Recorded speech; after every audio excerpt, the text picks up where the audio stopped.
Dear student, welcome. SVM online class में आपका स्वागत है। आज बात करेंगे हम ड्राइंग सब्जेक्ट की इस वीडियो में। ठीक है, ध्यान से सुनेंगे, देखेंगे ताकि ड्राइंग सब्जेक्ट आपको समझ में आ जाए।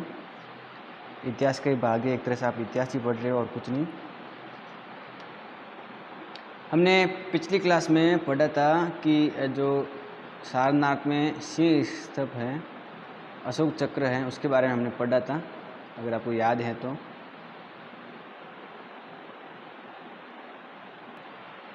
पिछली क्लास में हमने पढ़ा सारनाथ यूपी के अंदर है, वहाँ के सिंह शीर्ष के बारे में उसकी बात की थी। ठीक है, और आज बात करेंगे हम नई कला, मौर्यकालीन एक नई कला के बारे में पढ़ेंगे।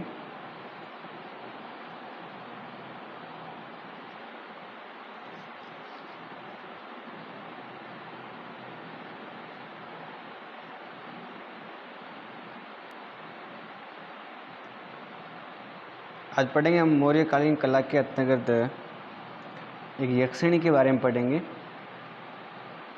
हम पढ़ेंगे दीदारगंज की यक्षिणी के बारे में। यक्षिणी के बारे में पढ़ेंगे, दीदारगंज की। अगर इस यक्षिणी की बात करें जो दीदारगंज की है, और इस दीदारगंज की बात करें कि ये वर्तमान में कहाँ है, तो पटना के पास में एक जगह है दीदारगंज। और पटना किसकी राजधानी है? बिहार की। तो बिहार राज्य के पटना राजधानी के पास में एक जगह है दीदारगंज। वहाँ पर हमें एक मूर्ति मिलती है यक्षिणी की, जो आपको बता दें कि इसका जो मूर्ति का जो कद है वो आदम कद के बराबर है। एक मानव का जो कद होता है ना, वही कद है एक व्यक्ति का, एक आदमी का जो कद होता है मनुष्य का, वो आदम है। ठीक है, तो ये ध्यान रखना है आपको। अगर हम बात करें किस काल की बनी हुई, तो आपको पता है कि हम मौर्य काल पढ़ रहे हैं, तो श्योर है कि मौर्यकालीन मूर्ति कला है। किस काल की? मौर्य काल की ये मूर्ति कला है। मूर्ति कला की बात कर रहे हैं तो मौर्य काल की ये सबसे बढ़िया मूर्ति है, दीदारगंज की यक्षिणी की मूर्ति। ठीक है, ये बात याद हो जाएगी। वर्तमान में ये जो मूर्ति है ये पटना संग्रहालय में पड़ी है। कौन से संग्रहालय में? पटना संग्रहालय में पड़ी है, ये ध्यान रखना है आपको। ये मूर्ति वर्तमान में किस संग्रहालय में पड़ी है? पटना संग्रहालय में पड़ी है। इतनी बात आपको याद करनी है। और बात करें ये मूर्ति किस चीज़ की बनी हुई है, तो ये मूर्ति बलुआ पत्थर की बनी हुई है। किस पत्थर की? बलुआ पत्थर की बनी हुई है। बालू मिट्टी जैसा कलर है इस पत्थर का। और इस राजस्थान के अधिकतर आपको पता है कि महल भी इसी पत्थर के बने हुए हैं। तो बलुआ पत्थर से ये मूर्ति बनी हुई, किसकी मूर्ति? यक्षिणी की, जो कहाँ मिली है? दीदारगंज की। तो मेरे हिसाब से आपको इसकी स्थिति के बारे में पता लग गया होगा कि मूर्ति कहाँ मिली है। तो पटना के पास में जगह है दीदारगंज, वहाँ पटना बिहार की राजधानी है, मौर्य काल की है। वर्तमान में पटना संग्रहालय में ये रखी हुई है। ठीक है, ये ध्यान रखना है आपको। इसके अलावा ये बलुआ पत्थर की बनी हुई है। 2-3 बातें तो ये आपको याद करनी है। बात करते हैं इस मूर्ति की विशेषता की। क्या इस खास बातें हैं इस मूर्ति के अंतर्गत? कहते हैं कि इस मूर्ति को जब भी देखते हैं तो ऐसा लगता है कि मनुष्य के रूप की ये आकार की मूर्ति हूबहू बनाई हुई है। और इसके शरीर के हम अंग विन्यास को देखें, इसके शरीर को देखें या इसके अंग विन्यास देखें, तो बड़े संतुलित रूप से अंग विन्यास बनाए हैं। शरीर के जो अंग हैं एक मानव के रूप में जिस प्रकार के होते हैं, उसी रूप में इसके है अंग विन्यास। ध्यान रखना है आपको। तो अंग विन्यास की बात करें तो संतुलित और समानुपाती अंग विन्यास है इसका। कैसा है? संतुलित, मतलब जिस प्रकार से हाथ पैर होते हैं वैसे ही शरीर हैं, और समानुपाती हैं, ये भी ध्यान रखना है आपको। ठीक है, समानुपातिक और संतुलित अंग विन्यास इस मूर्ति में दिखाई देता है, ये बात आपको ध्यान में रखनी है। इसके अलावा इस मूर्ति की अगर बात करें, इस मूर्ति की अगर हम विशेषताओं की बात करें तो अंग विन्यास संतुलित और समानुपाती हैं। और सबसे बड़ी बात करें इस मूर्ति की तो इस पर पॉलिश की हुई है। इस मूर्ति पर क्या की हुई है? पॉलिश की हुई है। और ये मूर्ति जब देखते हैं तो चिकनी दिखाई देती है, ऊपर से चिकनी है। जैसे अशोक चक्र की बात की थी, सिंह शीर्ष की बात की थी सारनाथ के, वो भी ऐसे ही स्तंभ था जिस पर पॉलिश की हुई थी। और उसी प्रकार दीनारगंज की ये जो मूर्ति है इस पर भी हमको पॉलिश और चिकने देती हैं। उस समय की कला की सबसे बड़ी विशेषता है कि उन्होंने मूर्तियों पर पॉलिश की थी। मौर्यकालीन कला की अगर विशेषताओं की बात करें तो सबसे पहली विशेषता यही आपको याद रखनी है। इसके अलावा अगर हम देखें तो इस मूर्ति की विशेषता है तो इसके दाहिने हाथ में एक चामर लिया हुआ है। इस मूर्ति के दाहिना जो हाथ है उस दाहिने हाथ में एक चामर पकड़ा हुआ है। क्या पकड़ा हुआ है? चामर, जिसको चोरी भी कहते हैं। ठीक है, दाहिने हाथ में क्या पकड़ा हुआ है? एक चामर पकड़ा हुआ है, ये आपको याद करना है। ठीक है, इसके अलावा इस मूर्ति की और भी खूब सारी विशेषता हैं। पहली बात तो ये ध्यान रखनी है कि जब मूर्ति को देखते हैं तो मूर्ति के दाहिने हाथ में क्या एक चामर है। ये कैसा होता है ये भी तो आपको पता होना चाहिए। ये इस प्रकार का है, यहाँ से पकड़ने का सिस्टम होता है और यहाँ पर धागों से एक इस प्रकार का सिस्टम होता है किसी को हवा डालने के लिए। या आपने किसी भगवान के मंदिर में पुजारी को देखा होगा जो इस प्रकार के चामर से ऐसे हवा डालता रहता है। ठीक है, तो ये ध्यान रखना है आपको कि हाथ में चामर है इस मूर्ति के। इसके अलावा दूसरा जो हाथ है वो टूटा हुआ है इस मूर्ति का। दूसरा हाथ क्या है? हाथ टूटा हुआ है। दाहिने हाथ में तो चामर है और दूसरा जो हाथ है सेकंड है हैंड, वो टूटा हुआ है। क्या है? टूटा हुआ है। ये बिल्कुल आपको याद रखना है। इसमें कोई समस्या नहीं होगी, बिल्कुल आपको समझ में आ जाएगा कि दूसरा हाथ क्या है? टूटा हुआ है। इस प्रतिमा को देखते हैं तो बड़ा ये हमको महसूस होती है कि उस समय जो कला है वो किस प्रकार से कुशलता से साथ में बनाई गई हैं। जब इस मूर्ति की काया शरीर को देखते हैं तो गोल गठीली आकार की ये मूर्ति बनी हुई है, जो उस समय के कलाकार के संवेदनशीलता के बारे में पता लगता है कि कलाकार किस विचार से इस मूर्ति को बनाया है। और चेहरा है वो भी इस मूर्ति का कैसा है? गोल है। और इसके अलावा इस मूर्ति के जो कपोल हैं, कपोल मतलब गाल, वो भी गोल गोल बनाए हुए हैं, ये भी ध्यान रखना है। और शरीर के अंदर ऐसे मांसल हमको दिखाई देता है। मांसल का मतलब ये हुआ कि मांसपेशियाँ उभरी हुई है, हमें एक सही ढंग से मजबूत शरीर वाली ये यक्षिणी दिखाई देती है। ऐसा बिल्कुल नहीं है कि मूर्ति थकी हुई है या पतली मूर्ति बनाई है, बिल्कुल ऐसा नहीं है। एक सुसंगठित हष्टपुष्ट ये मूर्ति बनाई हुई है। ठीक है, तो ये बात आपको ध्यान में रखनी है कि मांसल से युक्त है, चेहरा गोल है, कपोल भी गोल है, हाथ में दाहिने हाथ में क्या है भाई? चामर है, ये ध्यान रखना है। तो ये मूर्ति कहाँ मिली है? पटना के पास में दीदारगंज में। किस संग्रहालय में? पटना संग्रहालय में। मौर्यकालीन मूर्ति है, आदम कद इसकी है। अगर हम कद की बात करें, हाइट की, बलुआ पत्थर की बनी हुई है। अंग विन्यास की बात करें तो संतुलित समानुपाती अंग विन्यास है। पॉलिश की बात करें तो चिकनी है, चिकनी पॉलिश से की हुई है। हाथ में क्या है? दाहिना हाथ है, दूसरा हाथ दाहिने हाथ में चामर है, दूसरा हाथ टूटा हुआ है। कपोल गाल गोल गोल है, चेहरा भी गोल है, शरीर में हमको मांस दिखाई देता है। मांसल से युक्त ये मूर्ति हमको दिखाई देती है और अंग विन्यास ज़बरदस्त इसका बना हुआ है। लेकिन जब इसकी गर्दन देखते हैं, क्या देखते हैं? इसकी गर्दन, तो गर्दन थोड़ी छोटी है। गर्दन कैसी है? छोटी है, लंबी गर्दन नहीं बनी। एक तो इतनी लंबी गर्दन बनाते हैं और एक छोटी गर्दन बनाते हैं, तो गर्दन क्या है? छोटी है, ये ध्यान रखना है आपको। ठीक है, इसमें कोई समस्या नहीं है। इसके अलावा एक यक्षिणी के गले में हार पहना हुआ है। क्या पहना हुआ है? हार पहना हुआ है। और वो हार इतना बड़ा है कि पेट तक लटक रहा है। हार कहाँ तक लटक रहा है? पेट तक हार लटक रहा है, गले में पहना हुआ है। ठीक है, ये भी ध्यान रखना है।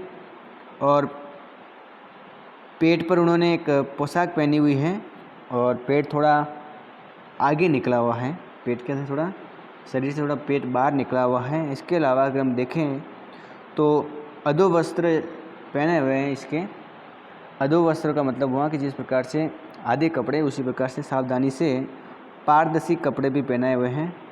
और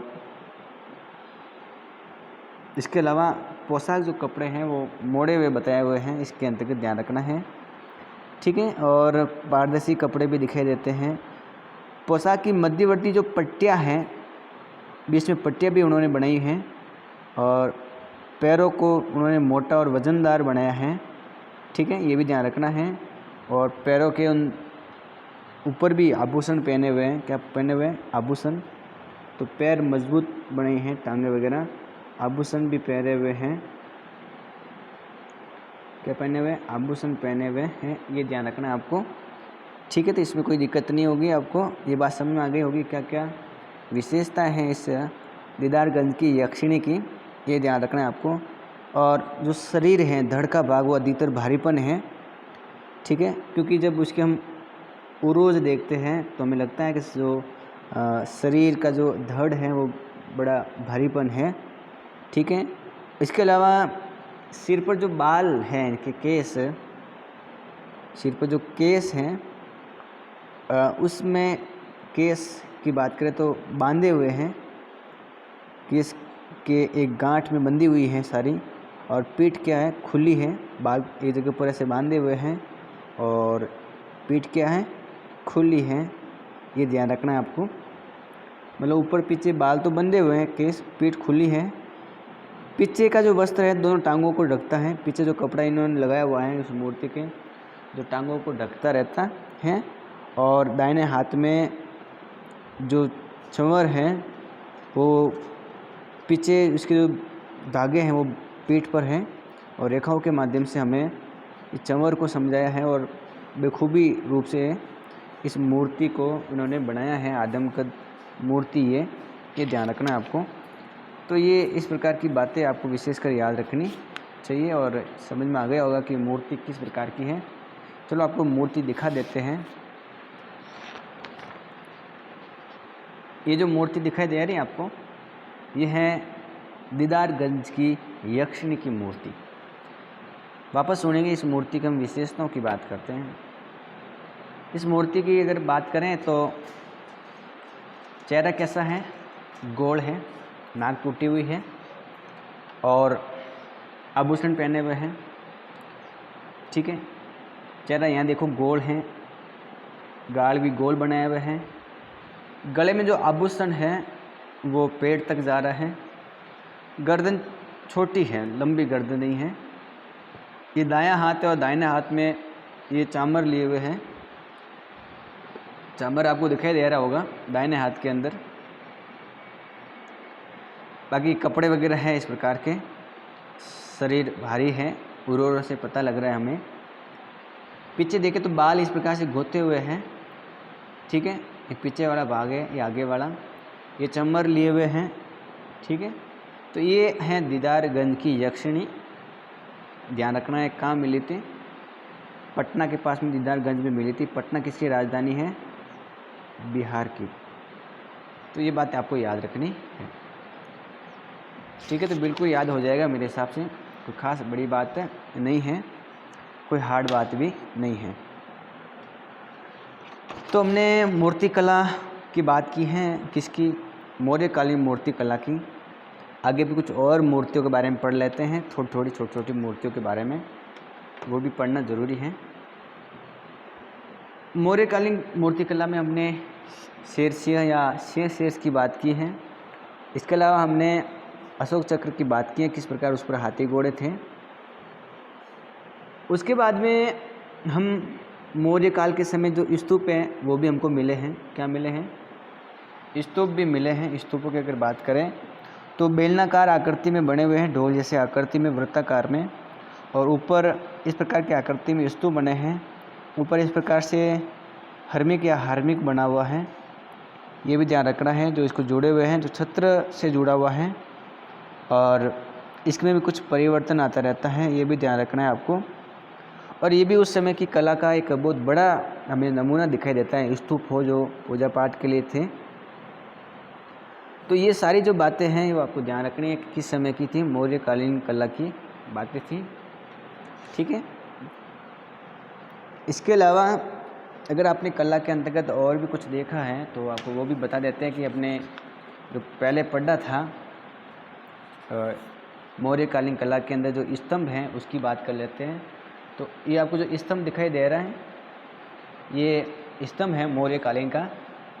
देखो ये है सिंह स्तंभ, आपको ये दिखाई दे रहा होगा। देखो कितना सुंदर बनाया हुआ है।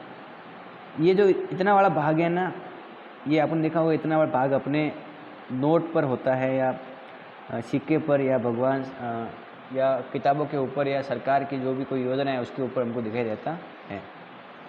शेर बने हुए हैं, यहाँ पर चक्र वगैरह बने हुए हैं, स्तंभ हैं। ये सारनाथ का स्तंभ है, अशोक चक्र है और चक्र दिखाई दे रहे हैं, हाथी वगैरह आपको दिखाई दे रहे होंगे। तो ये भी मूर्ति कला के बहुत बड़े नमूने हैं, ध्यान रखना आपको। ठीक है, तो ये बात भी आप याद करेंगे कि मौर्यकालीन मूर्ति कला में प्रमुख रूप से कौन कौन सी कला शामिल हैं। ठीक है, तो इसमें कोई समस्या नहीं होगी। इसके अलावा हमें यक्ष और यक्षिणी की मूर्तियाँ भी मिली हैं, तो उसकी हमने बात कर ली है। ठीक है, हमने गुफाओं की भी बात की थी कि मौर्यकालीन जो गुफाएं मिली हैं वो भी देख लेते हैं और हाथी की भी मूर्ति हम देख लेते हैं। ये जो आपको मूर्ति दिखाई दे रही है ये हाथी की मूर्ति है जो पत्थर को काट करके बड़ी चट्टान को बनाई है। धौली का है उड़ीसा के अंदर, वहाँ पर हमको ये मूर्ति मिली है, ये ध्यान रखना है आपको। तो इसकी भी बात हमने आराम से विस्तार से की है। इसकी आप डिज़ाइन देख सकते हो किस प्रकार से भारी मूर्ति मिली है। ये गुफा है लोमस ऋषि की गुफा और उस गुफा के द्वार है। किस प्रकार से इसके ऊपर इस प्रकार से भारीपन मेहराब हमको दिखाई देता है।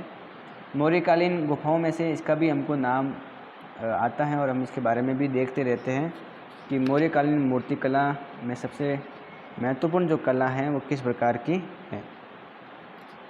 तो इसको भी आप ध्यान से देखो कि कौन कौन सी मूर्ति है।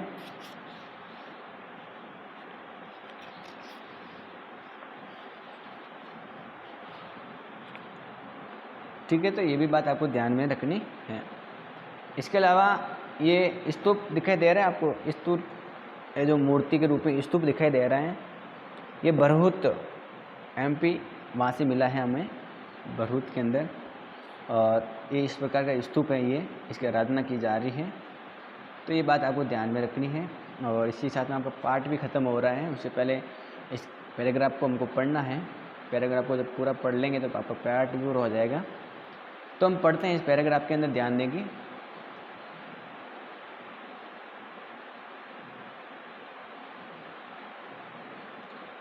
लिखा है ईसा पूर्व 2वीं शताब्दी तक हमें बुद्ध की प्रतिमाओं और आकृतियों के दर्शन नहीं होते हैं।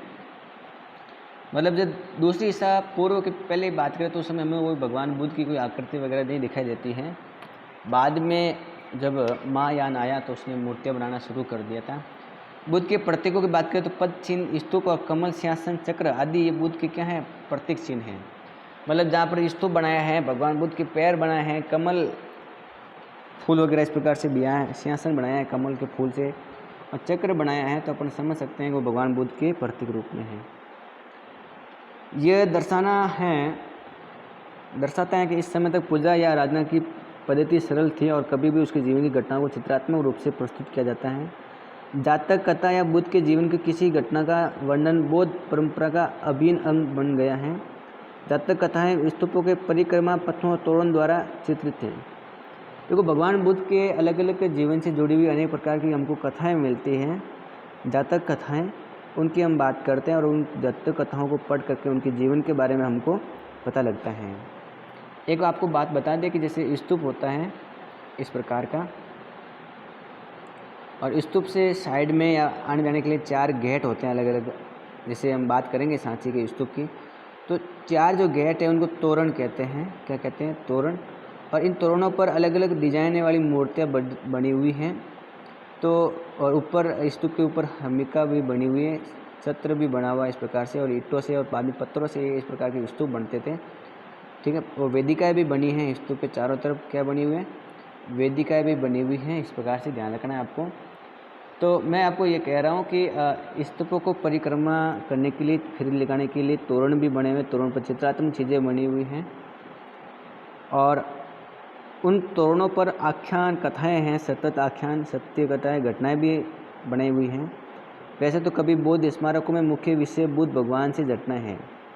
जब कभी भी भगवान बुद्ध के कोई स्मारक बनाया है और उनके अगर हम विषयों की बात करें तो हमें विशेषकर भगवान बुद्ध के जीवन से जुड़ी घटनाओं के बारे में पता लगता है। ये बात आपको ध्यान में रखनी है।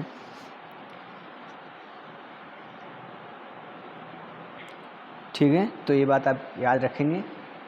इसके अलावा हम बात करें तो बुद्ध के जीवन से संबंधित अनेक महत्वपूर्ण घटनाएं हैं। उनमें से अक्सर बुद्ध के जन्म, गृह त्याग, ज्ञान या बोधित्व प्राप्ति, धर्म चक्र प्रवर्तन और महापरिनिर्वाण, जन्म चक्र से मुक्ति की घटनाओं में अक्सर चित्रित किया गया है। जब भी हम भगवान बुद्ध की मूर्तियों की बात करें और उनसे जुड़ी हुई मूर्ति कला की बात करें तो हमें उस मूर्तियों में क्या दिखाई देता है, तो समझने वाली बात है कि अक्सर उनमें हमको भगवान बुद्ध के जन्म से जुड़ी हुई कथाएं, उनका गृह त्याग, उनको ज्ञान की प्राप्ति और धर्म चक्र प्रवर्तन के अलावा महापरिनिर्वाण से जुड़ी हुई घटनाएं हमको दिखाई देती है। उन स्तूपों के ऊपर जब मूर्ति कला देखते हैं तो उन मूर्ति कला के अंदर हमको इस प्रकार की कथाओं से संबंधित बातें मिलती हैं।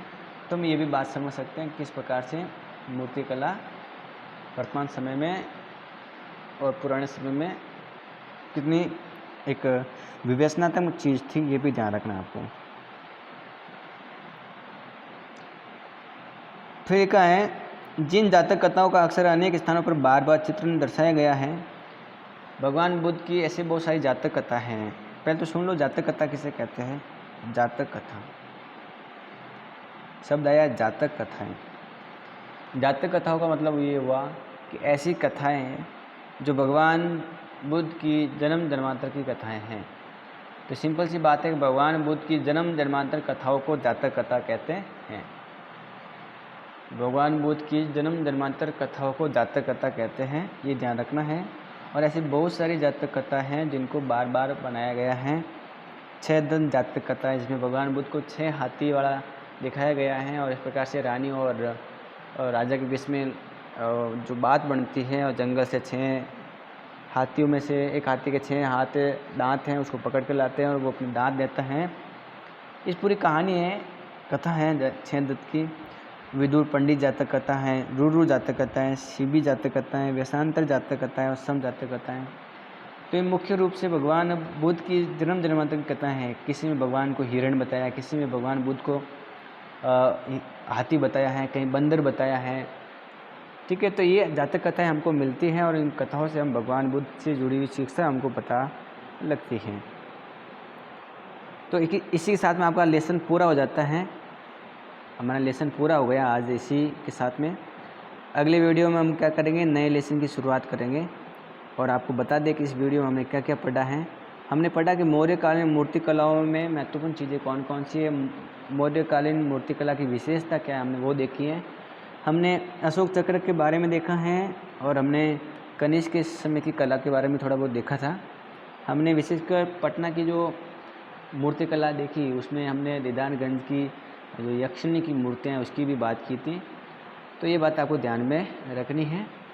इसके अलावा आपने ये भी पढ़ा कि किस प्रकार से मूर्ति कला के अंतर्गत हमने स्तंभ, स्तूप, मूर्ति और उन मूर्तियों से जुड़ी हुई जो कलात्मक चीज़ें हैं वो भी हमने देखी हैं। ये बात आपको ध्यान में रखना है। ठीक है, तो आज के लिए इतना ही, बाकी बात करेंगे हम अगले वीडियो में।